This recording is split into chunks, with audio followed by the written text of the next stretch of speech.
The United States is at war with Iran. You are not being sent somewhere small or simple. Iran is a large mountainous country with dense urban centers, extreme desert heat, and one of the most capable militaries in the entire Middle East. The United States and Iran have had a deeply hostile relationship for decades, largely due to Iran's suspected nuclear weapons program and its support of armed groups across the Middle East. Here is exactly what your life would look like if Trump declared a draft and your name happened to be the lucky one pulled out of the hat. The mail arrives on a Wednesday morning, just like any other day. You notice a plain white envelope sitting on top of the grocery coupons. Your name is on the front. A government seal is stamped on the corner. Your buddy Timmy received this exact letter, but you never thought it would happen to you. You open it slowly, read it once, then read it again. You're donezo. You have 30 days to report for military duty. 30 days. You put the letter down on the kitchen table and just stand there for a moment, staring at it. Everything about your life, your plans, your job, your future, just changed in the time it took to read a single page. The hardest part isn't reading the letter. It's walking into the living room and telling the people who love you what it says. Your Democrat mother cannot believe what she is reading. She doesn't cry right away. She goes quiet instead, which is somehow worse. Your dad puts his hand on your shoulder and tells you to lock in. Your autistic sister doesn't fully understand what's happening yet. She knows something is wrong because of the way everyone in the room has gone silent. That night, dinner is the quietest meal your family has ever had. Nobody knows what to say. Your entire family appears pale, and underneath all of it sits one question that nobody is brave enough to ask out loud. Will we ever see you again? The month before you leave moves faster than any month of your life. You sit down with your parents to go through your personal stuff. You try to hide the fact that you're down $40,000 on meme coins. You find out your dad is too. These are things a 20-year-old should never have to think about. You call your closest friends. Of course your boys got off the hook. They're in the middle of gambling on women's basketball, and you can hear the guilt in their voices when they realize you're going to Iran, and they're not. You go to all your favorite places one more time. Not because anyone tells you to, but because something inside you isn't sure you'll ever see them again. Your favorite restaurant, the street you grew up on, your childhood bedroom. You have no idea what's in store for you. The military sends you a list of what to bring. It's shorter than you expected. A few changes of clothes, personal documents, basic toiletries. Everything you're allowed to take fits into a single bag that you could carry onto a plane. You stand in your bedroom, surrounded by everything that makes up your life. Your gaming setup, the photos on your wall, the random collection of things that somehow ended up meaning something to you. And you pack almost none of it. You zip the bag closed, set it by the door, and sit on the edge of your bed for a while. Some part of you was actually excited. That part of you was an idiot. The morning you leave is gray and quiet. Your mom makes your favorite breakfast even though neither of you are really hungry. Your dad has the Hellcat running earlier than it needs to be. You hug your family in the driveway, and you hold on a little longer than usual.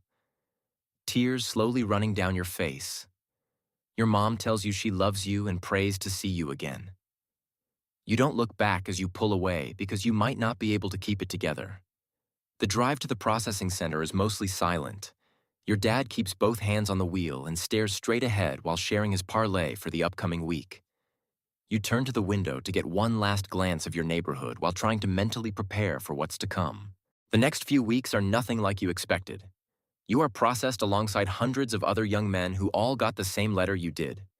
You are tested, measured, and evaluated from the moment you arrive. Doctors check everything: your physical fitness, your eyesight, your mental health. Whatever they find determines where you end up. Some of the men around you will end up in combat positions on the front line.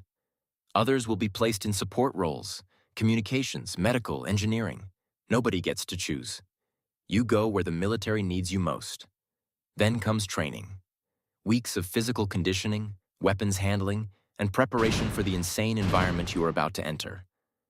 You were assigned to fight amongst the front line, not because you were 6'3", simply because nothing else on your evaluation form stood out. Now you find yourself fighting through streets and buildings in conditions that are unpredictable and extremely dangerous.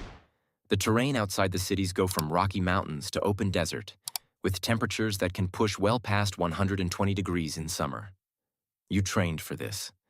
But training and reality are two very different things, and nothing fully prepares you for the moment the plane lands and the heat hits you like a freight train.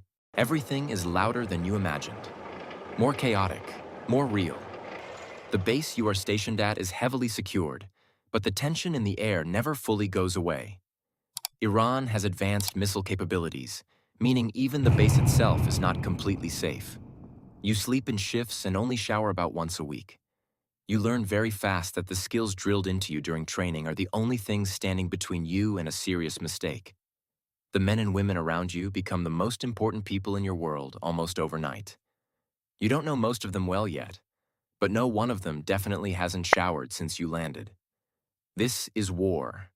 Nobody tells you about the waiting. Hours and days where you sit with your thoughts and the constant low-level awareness that at any moment things could change. You receive letters from friends and family. You write letters back. You try to sound okay even when you're not. You find out your dad found the login to your RainBet account and lost $3,000 of your money. You're pissed, but you'll figure it out if you make it back home. You read the letters you receive so many times that you start to memorize them. A letter from your mom. A message from your side piece. A photo from home. Out here, those things are worth more than almost anything else. There is a moment where the reality of where you are hits you with full force.